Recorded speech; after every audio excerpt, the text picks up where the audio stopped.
Mazuva ose makatendeka Jesu. Mazuva ose makatendeka Jesu. Bakufara meneni mukufarawo nenguva yatasvika ino handiti tiri mu-Lent period handiti kada kutarisa macatholics ndo vanonyanya kukoshesa nguva iyo handiti vamwe hatizive kuti chii chinombonzi Lent period yacho handiti pana anoziva here chinonzi Lent period iyoyi yetinoti Lent period pana anoinzwisisawo Mr. Machacha. Hallelujah. Lent 40 days get 40 days to Easter. Lenten period inguva yekuzvidurura, inguva yekuzvinyima, inguva yekuita recollect, inguva yekureurura matadzo, inguva yekubatsira vanoshaya, inguva yekugadzirira kuuya kugadzirira rufu rwamambo wedu Jesu Kristu.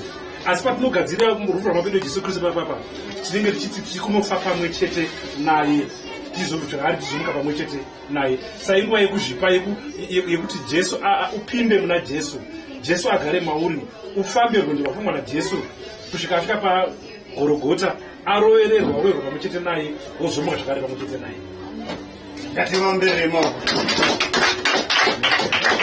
Zvakutenda Mwari neexplanation handitika apa hapana chimwe chichada kutaurwa apa handiti.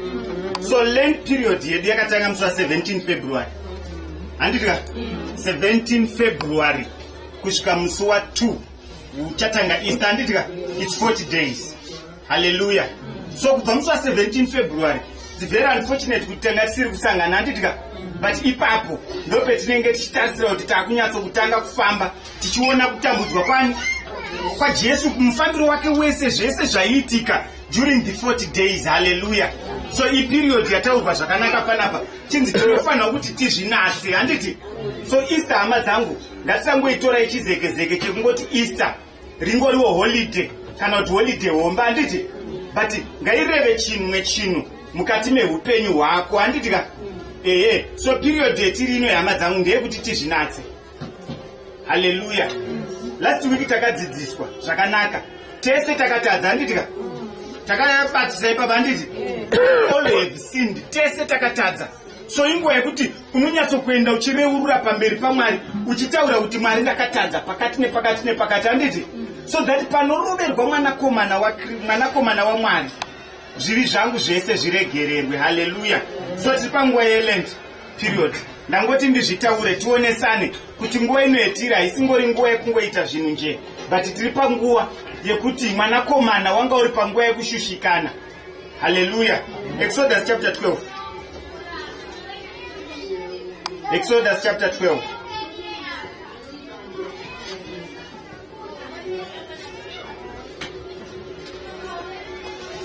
Ndifunga nhasi ndaona Bible reshona nai hard copy. Ndatoriona hard copy. Reshona. Exodus chapter 12. Ndichakumbira kuti tiverengerwe vhesi ya1 kusvika pavhesi ya 7. Exodus chapter 12. Musoro shoko unoti vaIsraeri vanorayirwa kudya Pasika. Zvino Jehovha akataura naMozisi naAroni munyika yeIjipiti akati, mwedzi uno unofanira kuva mwedzi wokutanga kwamuri, unofanira kuva mwedzi wokutanga wegore. Taurai kuungano yose yavaIsraeri muti, nomusi wegumi womwedzi uno mumwe nomumwe ngaatore gwayana, vachiverenga dzimba dzamadzibaba avo, mhuri imwe neimwe ive negwayana rayo. Kana mhuri iri duku vasingagoni kupedza gwayana, ivo navagere pedyo neimba yavo ngavatore rimwe rinoringana vanhu. Muringanise gwayana pakudya kwomumwe nomumwe. Gwayana renyu ngarirege kuva nechinhu chisakafanira mukono wegore rimwe muritore pamakwai kana pambudzi, zvino murichengete kusvikira pazuva regumi namana romwedzi. Ipapo ungano yose yavanhu vose veIsraeri ngavariuraye madekwana. Zvino ngavatore rimwe ropa raro variise pamagwatidziro maviri egoni napachivivo chokumusoro padzimba pavacharidyira. Haleluya. Ndoti muverenge zvakare verse 7. Dzokorodzai verse 7. Batisisa ipapo vasina maBhayibheri verse 7. Zvino ngavatore rimwe ropa raro. Hanzi torai rimwe ropa raro handitika. Titeerai ma-instructions aritaurwa panapa. Variise pamagwatidziro maviri egoni. Moisa kana itaura zvegoni tiri kutaura zvedho handiti.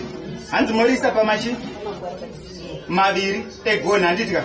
Iropa riri kutaurwa ropa regwayana handiti. Remuchaslota rere handitika. Alright, handei pamberi. Napachivivo chokumusoro padzimba pavacharidyira. Alright. Tinoda kutenda Mwari handiti. Panapa kana taakutaura kuNew Testament manje. Totorai ungobatanidza pichana handiti. Jesu ndiro gwayana handiti. Ndizvo. Panapa tiri kunzi hanzi vakanzi vatore kunyangwe nemagwayana handitika. Vachengetedza. Hanzi munofanira kunge risina chipomerwa handiti. Kana kuti to be blemished handitika. Risina zverunopomerwa. Panapa taakudzoka kuNew Testament tinonzwa Jesu ndiro gwayana handiti. The Lamb of God handitika. Vanoimba ndiro gwayana. Jesu wanga usina chipomerwa handiti. Akazosvika panguva yaakaita sei yakaurayiwa handitika. Ropa rake Jesu tongoribatanidza panapa nekutaurwa kwezvaitwa painzi the Passover panapa handitika. Zvese zvaitika muna Jesu chandisingori chinhu but zviprofita zvakuzadzikiswa handiti. Panapa kuOld Testament takashandisirwa muenzaniso takashandisirwa zvichinzi ngazviitike. The same applies paperiod yetiri yeland ino handiti. Ndiyo nguva yetiri kunzi mwedzi unoyu. Old Testament yataurwa zvikanzi chorai mwedzi uyu first month handitika of the season. Vaitaura vachiti mwedzi weAbib handiti. Meaning kuti mwedzi waApril tichitaura panapa mazuva anhasi. Abib mwedzi waApril handitika. Chinzi on the 10th day. Meaning kuti mumwaka iwoyuyu yakanga ichiitwa musi wa10 handitika. Zvikanzi chengetai mbongoro dzenyu magwayana enyu ayo kusvika musi wa14 handiti.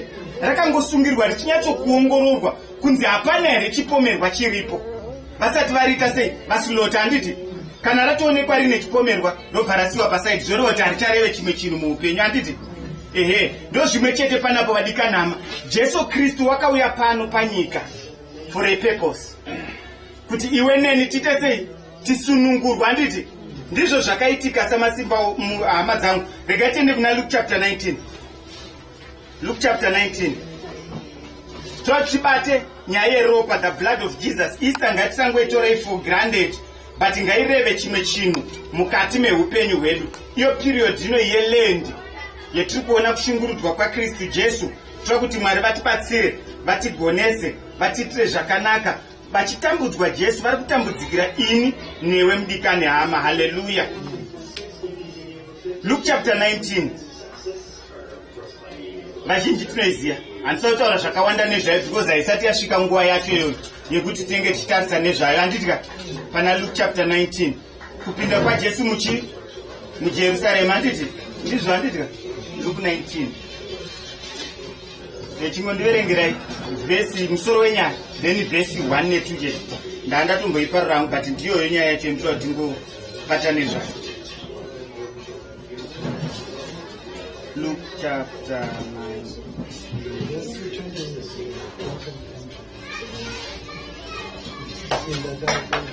Sindingoda 2 verses dzekutanga idzi. Hande Luke chapter. So ndataura ndisina kuritarisa but ndinoona. Luke chapter 19 verse 20. Verse 28. Iri pa verse 28. Iri pa verse 28. Gaitiverengi. Verse 28. Kuzoti Jesu apedza kutaura akafanotungamira kukwira Jerusalema.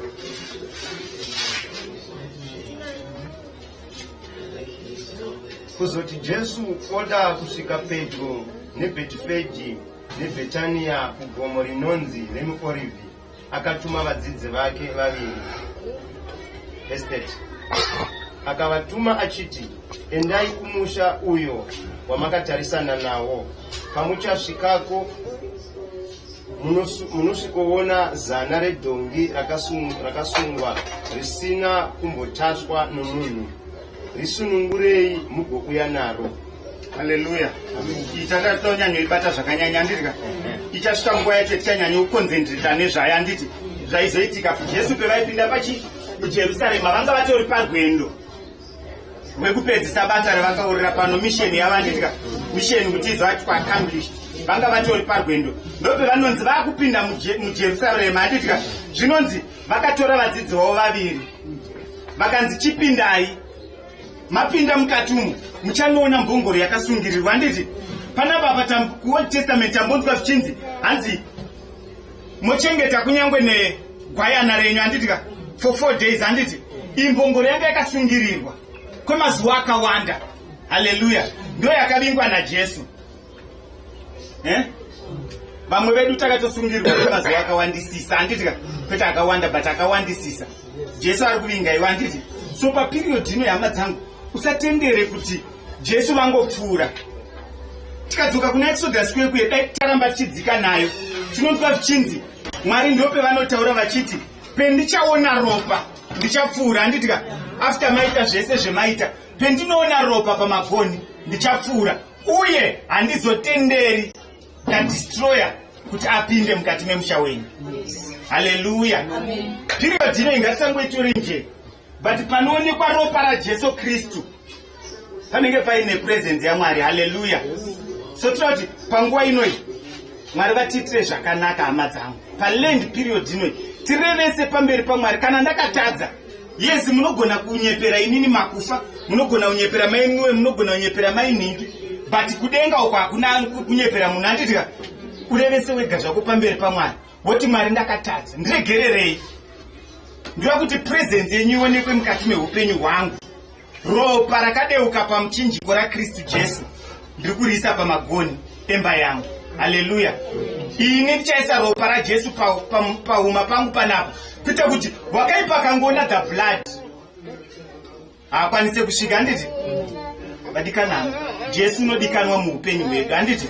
Ndio nguva yacho yekutozvidurira pamberi paMwari, woenda worevesa nemwoyo, woti Mwari paperiod inoi yemuri kutambudzikira ini mutadzi, ndoti zvimwe zvinhu zviitike muupenyu hwangu. Haleluya. So tinoti Mwari vatigonese, vatitungamire paperiod ino yeEaster yetatarisana neEaster. Tatusara ne18 days to go. 18 days meaning kuti it's 2 weeks anditika nemazuva matatu. 18 days to go. So ndinoti paperiod iyo ivadikani ngatinyatsi kuita serious naMwari. Kana wanga usati wambozvinyima kubva musi wa17 February kusvika pari nhasi, tira kuti utange kuzvitsvaga mazuva ekuzvinyima anditi. Uchinyatsorevesa kuti Mwari ndakuzvidurura. Ndira kuti ropa raJesu ndiriise pamagoni edzimba dzangu anditi. Wotorepresenta mhuri yekwenyu. Panapa tinonzwa zvichinzi kana dzinza rakakura hanzi motoisawo kunyangwe motouraya dzakawanda anditika kuita kuti zvinyatsokwanirana. So totumire pamukana wemhuri yekwenyu. Ungoti the blood of Jesus richadeuka pamuchinjiko, richarangarira kudeuka kwaro toti riite chimwe chinhu mukati meupenyu hwangu anditika. Rine protection. Mwari vakaona pane ropa vanoratidza kuti uyu akagamuchira Jesu, apa wakaipa achapinda anditika. Patone covering, patone protection. Chizvibvunza ugere ipapo, une covering here? Kwete zvekuti unoita zvekutaura zvekuti Mwari vanoona vega, vongotaura kuti apa panena, apa presence yangu iripo, apa presence yangu iripo. Zvibvunza ugere ipapo. Minduru yacho ndounayo ende uri kuzviziva. Saka ndinoti ugadzirise ukama hwako naMwari. Haleluya. Paperiod iyo ilend period ngatizvininipisei, ngatiendei pamberi paMwari titi Mwari tiri vatadzi. Bvumai kuti muri vatadzi anditi. Indinobvuma because ndakatadza. Pamwe ndinototadza, pamwe kuya kwendaita kuno mukufamba, pamwe ndaona zvisingafadze denga anditi. Pamwe ndatsika chimwe chipuka chikatofa zvisina kufadza denga anditi. Ndosaka tichinzi tese takatadza. Unotadza mukuona, mukubata, mukutaura, mukufamba. So ngatibvumei pamberi paMwari kuti tiri nyangadzi, tiri vatadzi, tobvuma kuti ropa raJesu rakadeuka pamuchinjiko riuye mukati medzimba dzedu rirarame riri muupenyu hwedu. Handiti Jesu vopedza basa ravo mune zvakanaka. Handiti ka ehe. Vakabhabhatidzwa ivo vangani pana? Makabhabhatidzwa? Ndokumbira kuti musimu.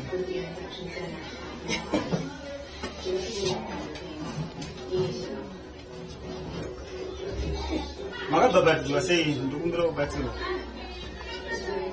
Muswe makabhabhatidzwa muchiri kuziya ndizvo? Makabhabhatidzwa sei? Totenda. Makaita zvekutorerwa mvura mukapere makaita zvekutwa sei? Mudziva zvakaitwa. Chingwandudzai process yacho. Sure, chingwandudzai process yacho. Makaita zvekutwa sei? Ndakatanga ndaurwa ndinokubhabhatidza muzita raBaba nereMwanakomana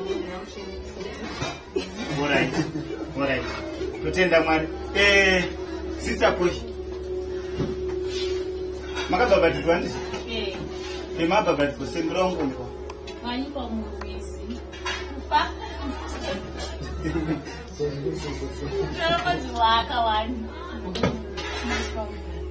Mfane kumuka. Kumaangonzi dhu. Hanzweni zvabhadhara. Totenda Mwari. So vamwe tese hatisati handizvo? Kana takaitwa different baptism. Ndizvo.